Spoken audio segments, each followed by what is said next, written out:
Саламатсыздар ма балалар? Отырағымызды, сабағымызды бастамас бұрын топқа бөлініп алайық. 3 топқа бөлінеміз. Ал ендеше бірінші топ, екінші топ, үшінші топ ауысып отырағымызды. Едетеміз.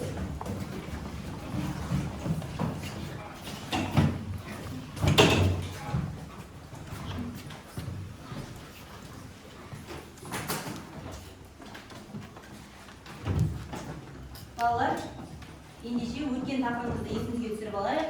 Біз өткен сабақта сақтарды өткен болатынбыз. Сақтарды енді қорытындылап шығайық. Сақтардың баспанасы қалай аталды? Қайта ғой? Киіз, жарайсың. Сақ малшысы Шырақтың шөл далаға барып адастырып кеткен парсы патшасы кім еді? Дария. Жарайсың. Біздің заманымыздан бұрынғы 570-520 жылдары өмір сүрген сақ патшайымы Тәмез. Жарайсың. Алтын адам табылған қорған қалай аталды? Жұмабек? Алтын адам табылған қорған. Қайта ғой? Есік қорған деп аталған болады. Тапқан Кемелақшы деп жақсы. Шырақтың ерлігін жазған тарихшы кім? Жоқ. Шырақтың ерлігін Палей тапқан болатын. Жарайсың. Шошақ бөрікті сақтар қалай аталды? Тиграхауда деп аталды. Жақсы. Алтын адамды тапқан Кемелақшы еді. Екінші Филипптің баласы кім еді? Александр Македонский, яғни Ескендір Зұлхарнайын. Жарайсыңдар, біз сақтарды есімізге түсіріп алдық. Ендеше біз бүгін осы сақтардың, Тиграхауда сақтарының орнына келген үлкен тайпаның бірі үйсіндер туралы өтетін боламыз. Бүгінгі тақырыбымыз, кітап дәптерлеріңізді ашып жазуға қойыңыздар, үйсіндер туралы жазба деректер. Яғни бүгінгі сабағымызда біз ежелгі мемлекеттік бірлестіктердің құрылуын түсінеміз, және де әлеуметтік топтардың ерекшеліктерін түсінетін боламыз.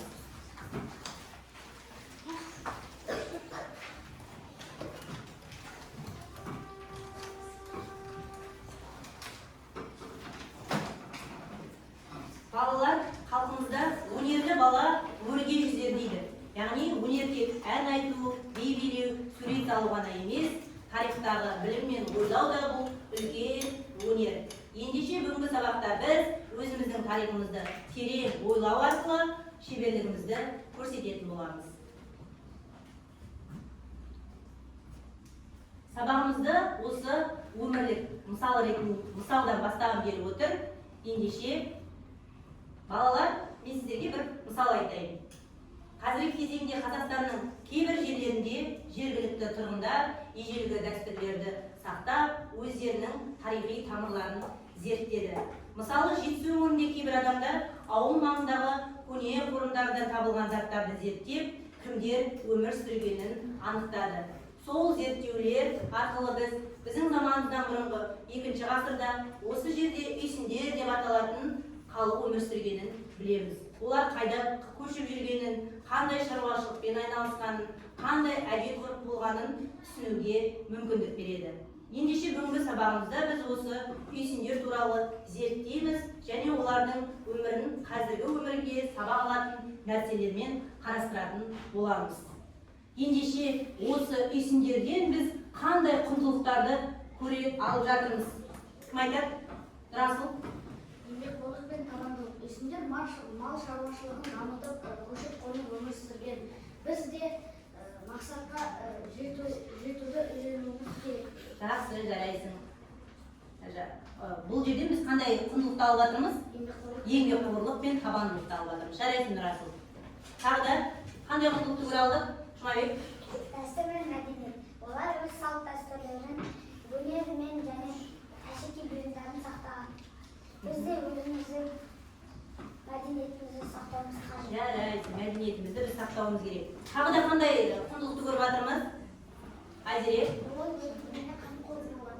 Біз де бір-бірімізге қамқор болуымыз керек. Бұл жерде қамқорлықты және ынтымақтастықты көре алып жатырмыз. Жарайсың.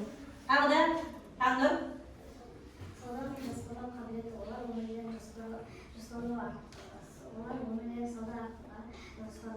жоспарлауды үйренді, иә. Сонымен балалар біз шешімдерден нені ойымызға сіңіре алады екенбіз? Еңбекқорлықты, табандылықты, дәстүрді, мәдениетті сақтауды, сонымен қоса ынтымақтастықты, көмек көрсетуді, яғни біз үйсіндерден ойымызға сіңіре алады екенбіз. Жарайсыңдар балалар. Ендеше сабағымызды бастамас бұрын мына бейнероликке назар аударайық. Бәріміз тақтаға қараймыз.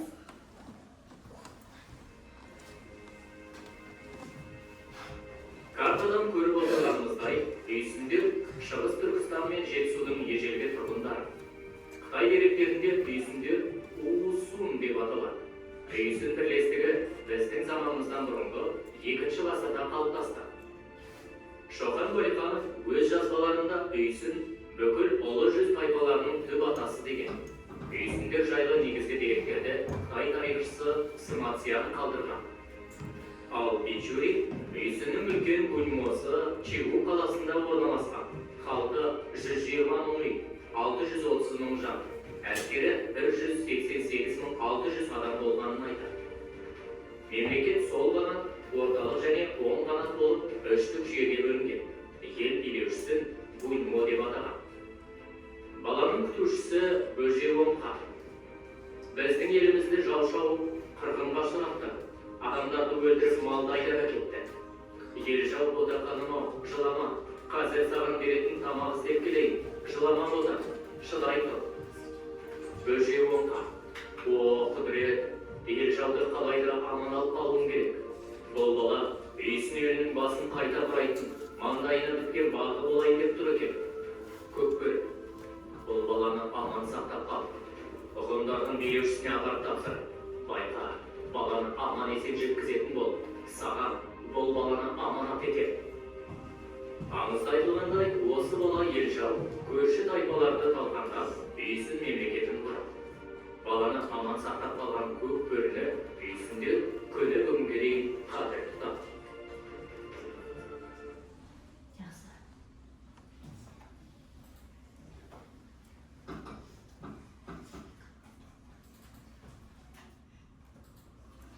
Ендеше ары қарай мен толықтырып өтетін болайын.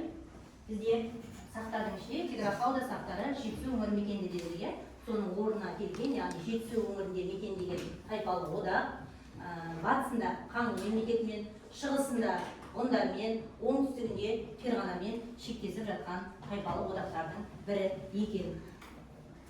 Жазба деректерінің барлығын жаңа айтып өткендей Қытай деректері беретін болады. Соның ішінде Қытай тарихшысы, яғни Қытайдың тарихтың атасы деп айтатын Сыма Цзянның еңбектерін кездестіре аламыз.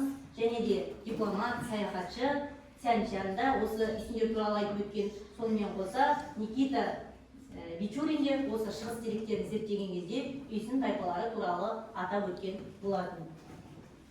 Сонымен қоса осы үйсіндердің астанасы Чигу немесе Чигучен, Қызылаңғар деп аталды. Бұл жаңа мағынасы бұл жерде үйсін билеушілерінің ордасы болған дейді. Яғни бұл ордада үйсіндердің жоғарғы лауазымды адамдары, яғни орналасқан екен. Көшпелі мемлекет екенін көре аламыз. Сонымен қоса қай өзендердің жағасына орналасқан деді, жаңа айтып өткендей, Ыстықкөл жағасына орналасқан дейді. Суретте көріп отырғандарымыздай, яғни Ыстықкөлдің маңында орналасқан екен. Географиялық, демографиялық жағдайына тоқталатын болса, бұл жерде үйсіндерде 120 мың түтін болған дейді, яғни отбасы болған. Оның ішінде 630 мың халқы болған екен. 630 мың деген бұл ежелгі дәуір үшін өте үлкен халық болғанын көрсетеді. Себебі 630 мың деген халық көп екен. Ежелгі дәуір үшін бұл көп. Сонымен қоса әскеріне тоқталатын болса, 188.800 яғни әскер болған. Яғни әрбір үйсіннің 3-ші тайпасы міндетті түрде әскер қатарына қабылданып, яғни әскери міндетін орындап отырған екен. Мемлекеттік басқару жүйесіне тоқталатын болса, жоғарғы лауазымы күнгей немесе гунмо деп аталған. Мемлекет 3 орталыққа бөлінген, оң қанат, сол қанат және орталық деп. Себебі бұл жерде 630 мың халық болғандықтан, яғни осындай орталықтарға бөлініп отырған екен. Үйсіндерде шаруашылықтың мал шаруашылығы, егін шаруашылығы барлығы қамтылған. Соның ішінде 4 түлік малды да өсірген, яғни өздеріңіз білетіндей. Соның ішінде жылқы малына көп көңіл бөлген екен. Яғни байлардың жылқылары 4-5 мыңдай болған екен. Яғни олардың бай екенін, жылқыларының көп екенінен біз біле алады екенбіз. Сонымен қоса, үйсіндер егіншілікпен айналысты, және де былғарыдан, яғни теріден осы 4 түлік малдың өнімін құятын ыдыстар дайындаған болатын. Көне, сонымен қоса жаңағы қоба деген сияқты өздерінің теріден жасалатын ыдыстарын дайындаған болатын. Үйсіндердің егіншілікпен айналысқандығын, мал шаруашылығымен айналысқандығын біз біле алады екенбіз. Және де үйсіндерде әлеуметтік жіктік болған, олардың обалары арқылы біле алады екенбіз. Байлардың обалары үлкен, көлемді болады, ал кейде қарапайым адамдардікі кішкентай ғана көмпешік болып жатады екен. Және де археологтар зерттеу барысында олардың обаларынан, байлардың обаларынан алтыннан, күмістен жасалған таңбаларды табады. Ал қарапайым адамдарда қыштан жасалған ыдыстар кездесіп отырған екен. Сонымен қоса, қарапайым адамдар, яғни қылшықты жүннен, маталардан және де қой терілерінен жасалған киімдер киген екен. Ал байлары, шонжарлары, үйсіндердің буынысы, бұлар жібек және пиязы жүннен жасалған киімдер киіп отырған екен. Яғни қоғамда әлеуметтік шектік бөлініс болғанын біз олардың обалары арқылы біле алады екенбіз. Келесі өзіміздің ағартушы ғалымымыз Шоқан Уәлихановтың да осы үйсіндер туралы айтқан сөзі бар. Үйсіндер Жетісуды ерте заманнан мекендеген көне халықтардың бірі, олардың ұрпақтары қазақ халқының құрамына енген. Яғни үйсіндер туралы Шоқан Уәлиханов да өзінің ойын айтып өткен екен. Қазіргі таңда бұл үйсін деген халық ұлы жүздің белді руларының бірі. Ал ежелгіде бұл тайпалық одақ болса, қазіргі таңда бұл ру болып, яғни қызмет атқарып жатыр. Яғни ұлы жүздің белді руларының бірі. Біздің арамызда үйсінде, яғни ұлы жүздің үйсін деген тайпасынан шыққан ру бар ма? Үйсіндер. Қайсың үйсіндер? Жоқ шығар, жалпы өмірде кездесіп жатса үйсіндер деген яғни ру бар. Олар біздің оңтүстік өңірде мекендейді. Негізгі мекені жаңа айтып өткендей қай жер екен? Жетісу екен. Ендеше балалар, сіздердің алдарыңызда бағалау парақшалары жатыр. Сол бағалау парақшаларыңызға өздеріңіздің аттарыңызды жазып алсаңыздар, қазір әрбір орындаған тапсырмаларыңызға қарай ұпайларыңызды қойып отырасыздар. Ендеше бірінші тапсырма жеке жұмыс. Бірінші топтікі кестені толтыру, екінші топтікі ақиқат жалған, үшінші топтікі сәйкестендіру. Үш топқа үш түрлі тапсырма. Енді бұл тақтада барлығы көрініп тұрмағандықтан сіздерге мен қағазға шығарып алып келген болатынмын. Бірінші топқа кестені толтырамыз. Екінші топ ақиқат жалған тапсырмасын орындаймыз. Үшінші топ сәйкестендіреміз. Яғни үш топтың тапсырмасы үш түрлі. Берілетін уақыт 4 минут. Уақыт кетті.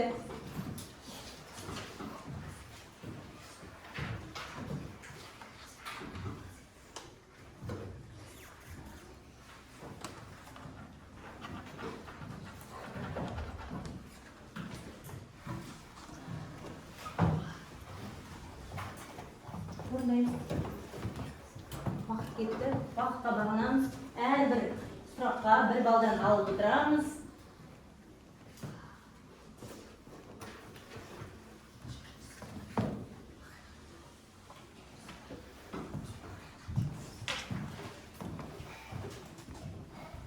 Бір ұпайдан алып отырамыз.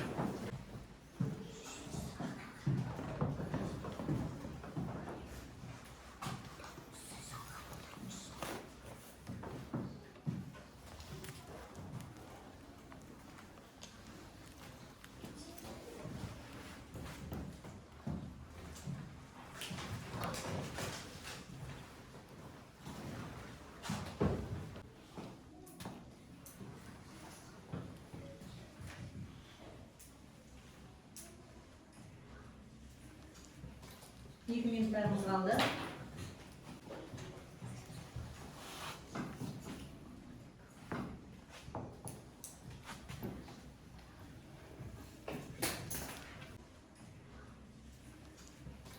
İki minutlarımız kaldı.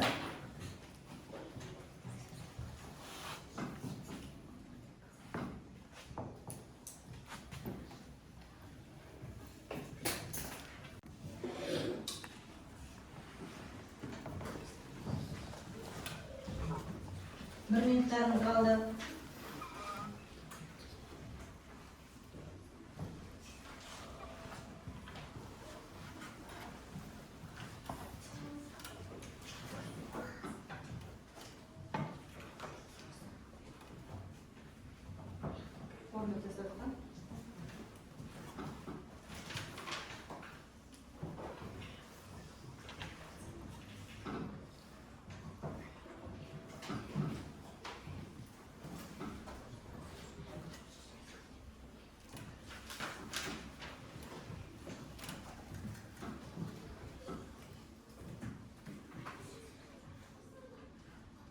Ondayız.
Болды.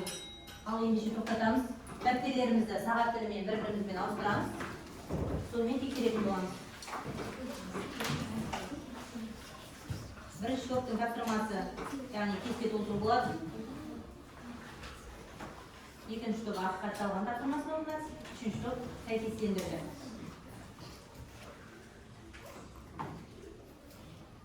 Бірінші топтың жауабы, яғни деректер туралы Қытай жазба деректерінен аламыз.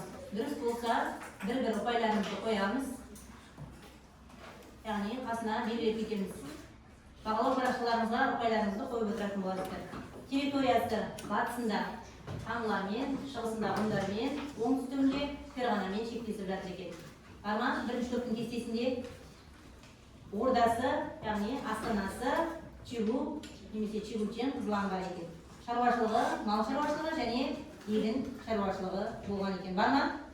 Түгел бар болса, төртеуі де дұрыс болса 4 ұпай, яғни қателеріне қарай өздеріңіздің тиісті бағаларыңызды аласыздар. Бағалау парақшаларыңызға ұпайларыңызды қойып отырыңыздар. Екінші топтың тапсырмасы ақиқат жалған болатын. Барлығымыз тақтада дұрыс жауап шығып тұр. Қарай, бірінші үйсіндердің жоғарғы лауазымы Гунмо деп аталған, бұл ақиқат. Үйсін мемлекеттің астанасы Чигу қаласы болған, бұл ақиқат. Әр әлеуметтік топтың қоғамда өз міндеті болды, ол ақиқат. Әлеуметтік теңсіздік ежелгі қоғамда болмаған, бұл жалған екен. Сонымен 4 сұрақтың нешеуіне жауап бердіңіздер, бағалау парақшаларыңызға қойып алыңыздар. Яғни академиялық адалдықты сақтаймыз. Болды ба? 4-ғы. Нешеуі дұрыс, бағалау парақшаларыңызға ұпайларыңызды қойып отырыңыздар. Жақсы, қойып алдыңыз ба? Қойдық па бәріміз бағалар ұпайларымызды алған? Ендеше екінші тапсырмамыз бұл жұптық жұмыс. Менің авторлық бағдарламамда қолданып жүрген әдіс-тәсілдерінің бірі, сіздерге де үнемі қолданамын. Бұл жұптық тапсырма жұмысы формуласы деп аталады. Бұл жерде, яғни үйсіндерде жекеменшік болды ма деген сұраққа жауап береміз. Жұп болып, яғни орындайтын боламыз. Алдарыңызға ноутбукқа шығарып қойған тапсырма беріледі. Осы тапсырманы жұп болып орындаймыз. Дәптерге орындаймыз жұп болып.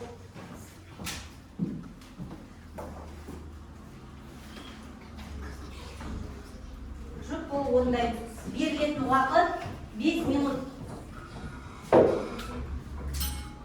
Ал 5 минут уақыт кетті.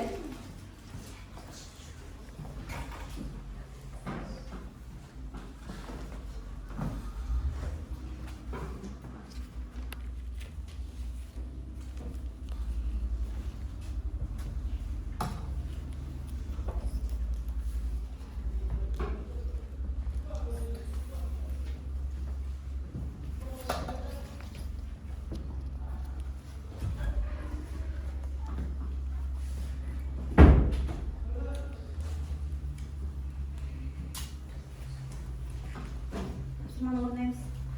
Уақыт кетті, қазір уақытқа бағынамыз.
Bir milyon uaqtlarimiz qoldi.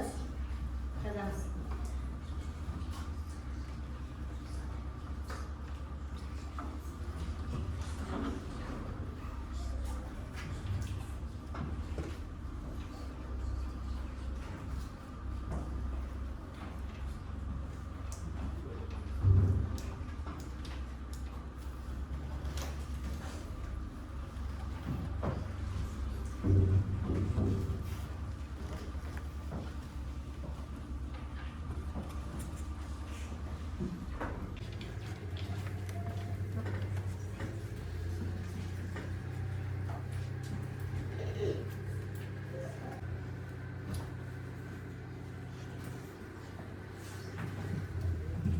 Bir uaqtlarimiz qoldi, tez yetib qo'shilmaymiz.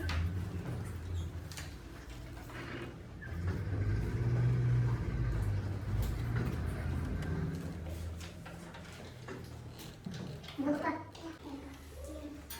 Жақсы. Барлығымыз ручкамызды қоямыз. Себебі мен қазір тақтадан дұрыс жауабын шығарған кезде алып жазбаймыз.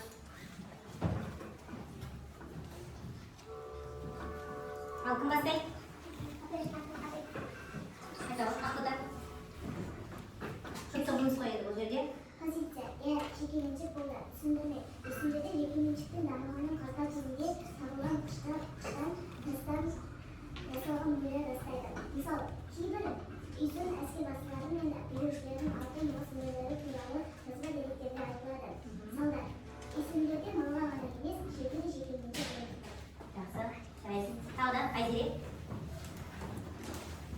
Позиция. Мен үстіндерде жеке меншік болды бастаған. Себебі үшін қоғамдар Валенкидегі бөлім болған отбасының өз малы болған. Мен мұны археологиялық қазбалардан табылған бай адамдардың үлкен қорғандары мен көп әшекейлер арқылы дәлелдеймін. Сондықтан үстіндерде жер жатақ болғанымен мал мен тұрмыстық заттар жеке меншікке жатты деп қорытынды жасаймын. Жақсы. Жарайсың Айзере. Тағы Айбат, сіздерде бар ма? Жаза алмадыңыздар да?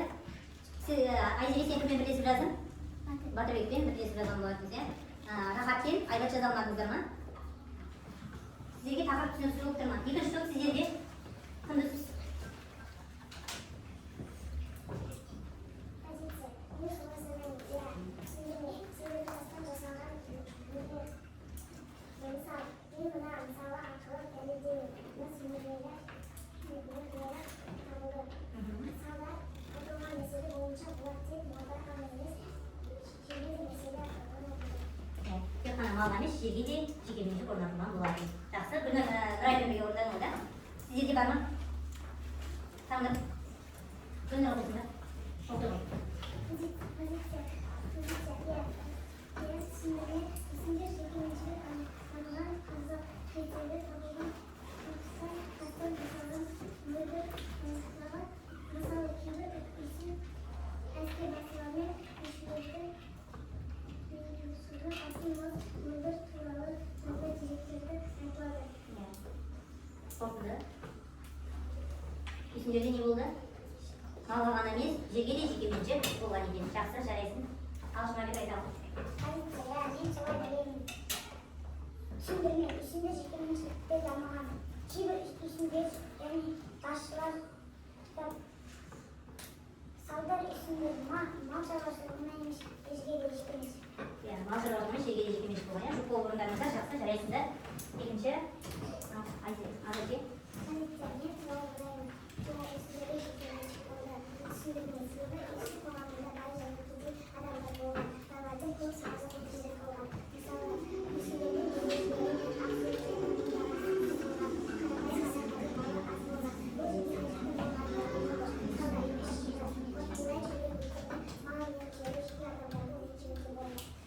Жақсы, жарайсың. Айол. мен солай ойлаймын. Есімдерде жекеменшіктің дамығанын қазақ кезінде табылған қыштан тастан жасалған киімдер растайды. Мысалы, кейбір есім әскер басылдары мен билеушілердің алтын мыс мөлдері туралы жазба деректерде айтылды. Жақсы. Мысалы, есімдерді малға ғана емес өзге де жекеменшік орнатты. Жақсы. Есімдерде малға емес, жерге де жекеменшік болған екен. Сіздердің нелеріңіз? Жұптарыңыз? Иә, айтамын. Позиция. Есімдерде жекеменшік болды. Есімдерде жекеменшіктің дамығанын қазақ кезіндегі Археологиялық деректер арқылы. жасалған мөлдер растайды. Мысалы, кейбір есім әскер басылып алтын мыс мөлдері туралы жазба деректер айтылады. Сандар есімдер малға ғана емес өзге Жекеменшік жекеменшік болған екен. Жақсы, жарайсыңдар. Ал осы екінші жұптық жұмысты қорытындылай келе, 4 сұраққа да дұрыс жауап берген, яғни осы формуланы ашқан балалар бір-бір ұпайдан қосып, 4 ұпай қосып аламыз. Ал орындамаған балалар ұпайларыңыз қосылмайды. Бұл жерде бірінші топта Рахат пен Айбар, екінші топта түгел орындады, яғни жұп болып, үшінші топта да түгел жұп болып орындады. Орындаған балалар ұпайларыңызды қосып алсаңыздар болады. Жақсы, үшінші тапсырмамыз біздің жұптық топтық жұмыс. Енді әрбір топ өзіміз постер қорғап шығамыз. Алдарыңызда А4 қағаз жатыр. Бірінші топ есімдердің тұрмыс тіршілігі туралы, екінші топ Қытай авторлары есімдердің өмірін қалай сипаттады, үшінші топ есімдердің көрші елдермен байланысы қалай болды. Алдарыңыздағы А4-ге, яғни өздеріңіздің постерлеріңізді қорғап шығасыздар. Соған сызып, топ болып ақылдасып жасаймыз.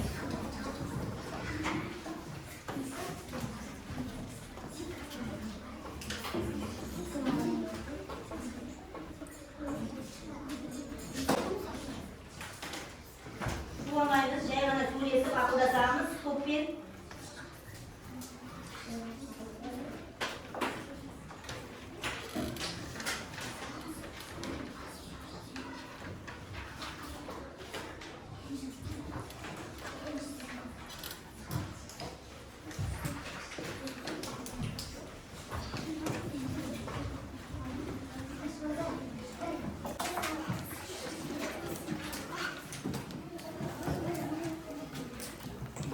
Қалай болады? Үйден қаласына уақыт кетпей қалса, уақыт кетпей. Есіңізге алыптарыңыз бар?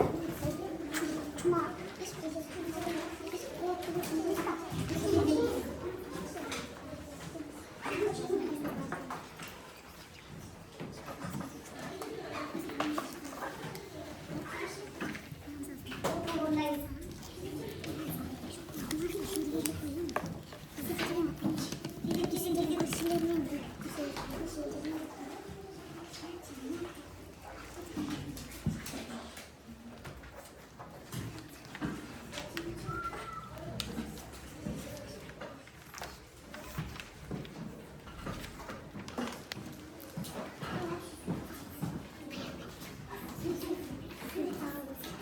сіздердің ойларыңызға байланысты қорғауларыңыз.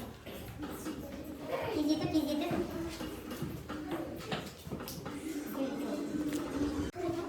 Ал топпен орындаймыз, тездетеміз. Тездетіп. Топ болып орындаңыздар. Яғни сіздер ұпай алу үшін, дұрыс баға алу үшін осы топпен орындалу керек. Яғни топта үлес қосқан адамдар ғана дұрыс баға ала алады.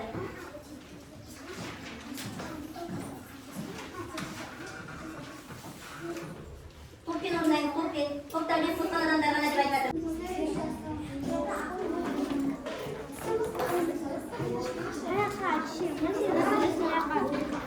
Тездетеміз балалар.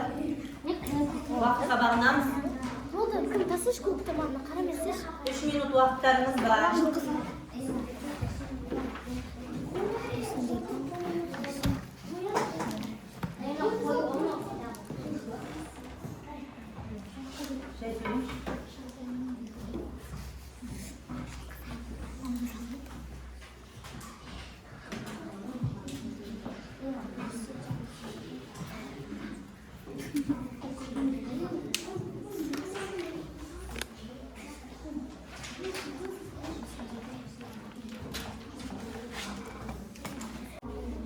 Вот түсірілді. Уақытқа бағынамыз балалар.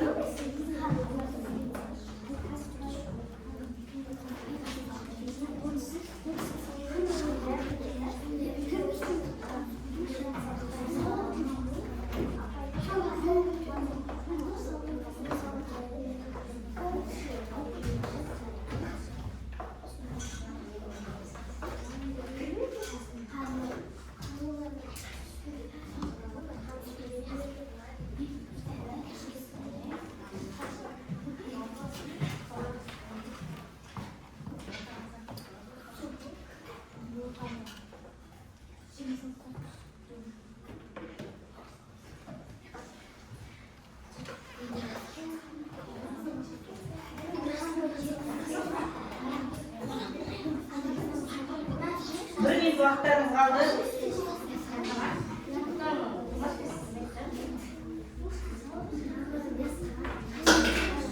Bir minut vaqtlarimiz qoldi. Qo'shimlaymiz qani.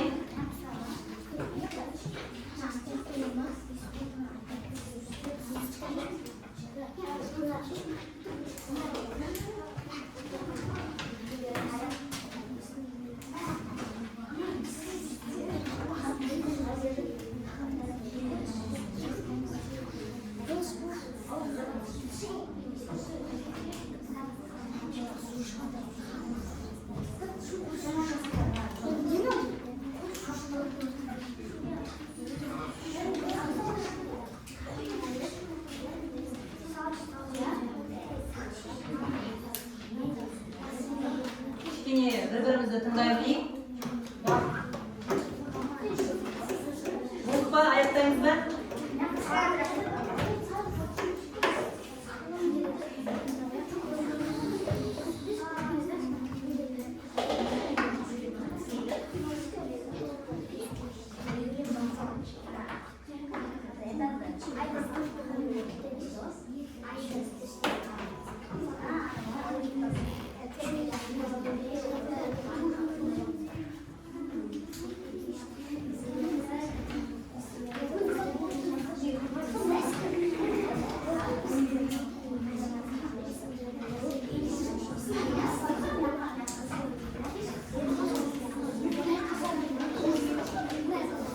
Olur. Al, vaqtqa бағынамыз, отырамыз. Buyur, o'rnlarimizga o'tiramiz. Buyur, o'rnlarimizga o'tiramiz.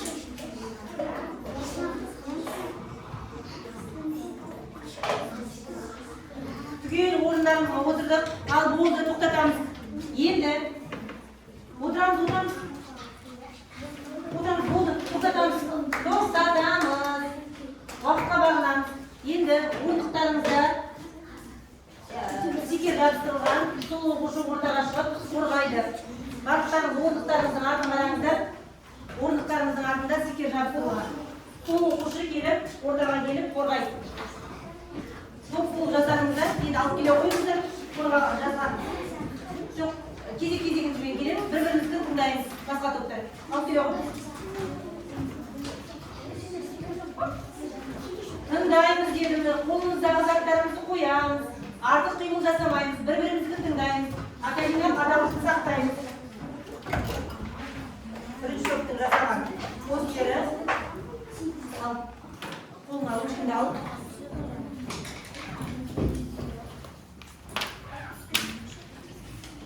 Тыңдаймыз. Үйсіндер біздің заманымыздан бұрын 2-ші ғасырдан бастап жетісу өңірін мекендеген Ежелгі тайпалар. тайпа бірлестігі болды. Олардың негізгі кәсібі көшпелі мал шаруашылығы. Көшпелі мал шаруашылығы, сосын тағы немен айналысты? Өздеріңіз мына көптерден салдыңыздар. Олар мал шаруашылығымен айналысты. Және олардың егіншілік шаруашылығы да болды. Үйсіндердің негізгі киіз үйде тұрған. Киіз үй көшпелі халықтар үшін өте ыңғайлы болды. Себебі олар деген тез жиналады және тез тігілетін болды. Тек қана егіншілікпен, мал шаруашылығымен ғана айналысып қоймайсыңдар. Сонымен қоса, естеді? Яғни олардың мал шаруашылығы, малдары көп болғандықтан, мал өнімдері неге бар сақтады? Мал өнімдерін Теріден және жүннен. Теріден жасалған ыдыстарға сақтаған болар, не? Теріден қандай ыдыстар жасалды? Аяққап, мес, және де торсық. Торсық, дұрыс айтасың. Жақсы, яғни теріден жасалатын ыдыстар. 4 түлік малды өсіргендіктен, яғни 4 түлік малдың өнімін құйып қою мақсатында осындай ыдыстар жасап шығарған екен. Жақсы, яғни олардың кәсібі мал шаруашылығы, егін шаруашылығы және тері илеуі. Жақсы, жарайсың. Отырауға ақыта. Келесі екінші топ.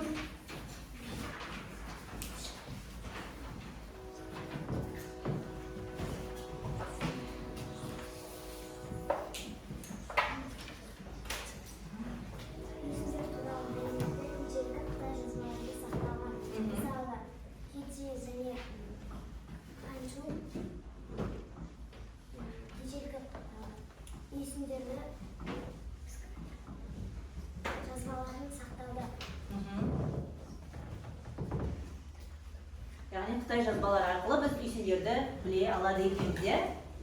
Осы үйсін тайпалармен Қытайлар көршілес жатқандықтан көп мәліметті осы Қытай тарихшысы, яғни Циматянның еңбегі арқылы біле алады екенбіз. Жақсы, жарайсыңдар, отыра ғой. Үшінші топ, келе қойыңыздар. Үйсіндердің көрші елдермен байланысы қалай болды?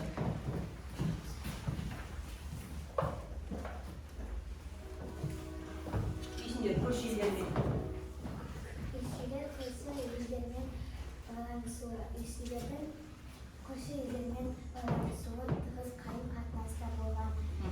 Бұл мемлекеті кейде одақ құса кейде соғыс жүргізген. Ал Қаңлы мемлекеті көршілік сауда қатынастары болған. Ал хан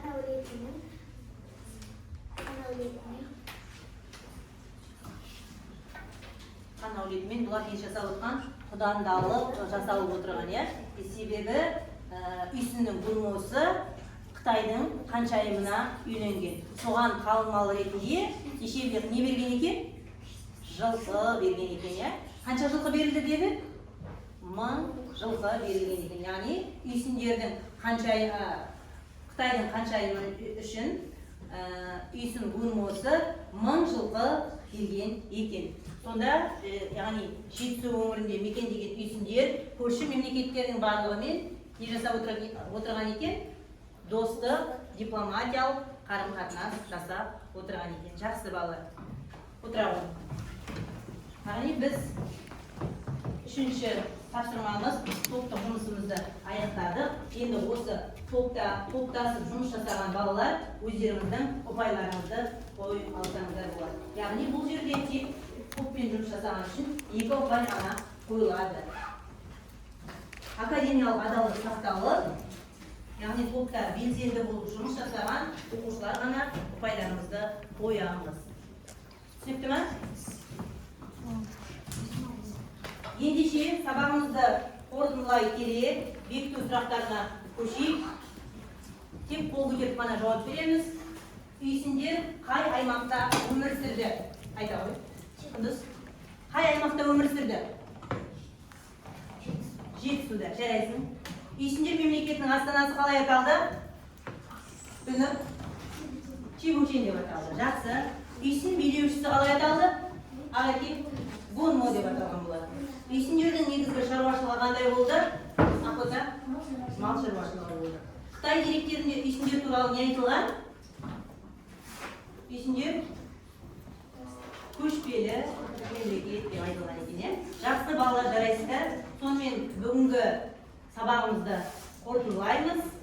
Үйсіндер қазіргі таңда белді ұлы жүздің руы деп аяқтаймыз. Енді алдарыңызда бағалау парақшаларыңызда сіздердің осы сабақты түсінгендеріңіз немесе нені білгілеріңіз келетінін, әлде өте жақсы түсінікті болды деген сияқты берілген, соны өздеріңіз белгілеңіздер. Қайсысын өздеріңіз қалап отырсыздар, соны белгілей қойыңыздар. Сабақ түсінікті болды, әлде сұрақтарым бар, әлі де түсінгім келеді, білгім келеді деген сияқты белгілерін белгілеңіздер. Алдарыңызда белгілеңіздер, иә.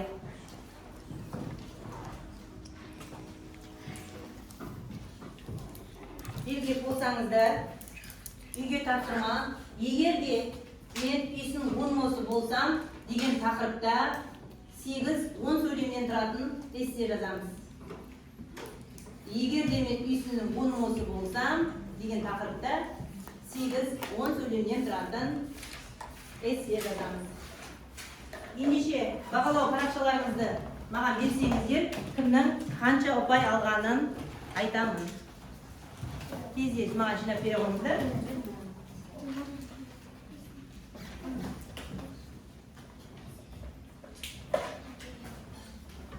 Айдар. Мына жерде Батырбек тек бастапқы жеке жұмысқа ғана жауап бергенсіз. Қалған сұрақтарыңыз, ұпайларыңыз жоқ. Неге? Жұпты, қоқта тапсырмаларға атсалыспадыңыз ба? Бағаңыз 3. Мына жерде рахаттығы топтық жұмысқа араласқан, сосын жеке жұмысқа араласқан екен, 6 ұпай жинап отыр екен. Жақсы. Ақбота түгел тапсырмаларды орындаған екен, 10 ұпай жинады, яғни 5 алды. Қайролла Айзере түгел 10 ұпай жинаған екен, 5 алды. Алинур түгел 10 ұпай жинаған екен, 5 алды. Мына жерде Жұмабек түгел 10 ұпай жинаған екен, 5 алды. Брасыл түгел 10 ұпай жинаған екен, 5 алды. Мына жерде Таңыр 8 ұпай жинапты, Таңыр 4 алды. Гүлнұр 8 ұпай жинаған екен, Гүлнұр да 4 алды. Сонымен қоса Нұрай 8 ұпайын жинаған, бұл да 4 алды. Құндыз 10 ұпайын жинаған, 5 алды. Тағы да 3-ші топ сіздерді қайда? Бұл жерде Мырза 7 ұпай жинаған, 4 деген баға алды. Арай 4 деген баға алды, 8 ұпай жинаған екен. Аяулым 9 ұпай жинаған екен, 5 деген баға алды. Және де Жанерге 7 деген ұпай жинаған екен, 4 алды. Айзере түгел 10 ұпай жинаған екен, 5 деген баға алды. Және Ағеке 10 ұпай жинаған екен, 5 алды. Бұл жерде бізде тек Айбат қана 4 ұпайын алып отыр. Бірінші тапсырманы ғана орындаған, жеке жұмысты, қалған жұмыстар орындалмаған екен. Жақсы балалар, осымен сабақ аяқталды. Сау болыңыздар.